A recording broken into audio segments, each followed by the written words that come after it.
Hey guys, I'll be showing you how to get the green screen filter in Movavi Video Editor 2022. So first of all, you have to add a file, get any thing that is like green screen. So I got one here. So we got a car like this. So what you want to do first is go for these 4 icons here.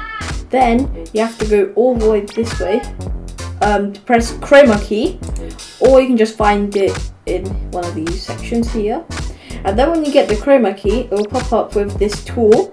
Then you press here on the background, press there, and it goes away. And it will just be like that. So if you found that helpful, comment, like, and subscribe, and I'll see you in the next one. Goodbye.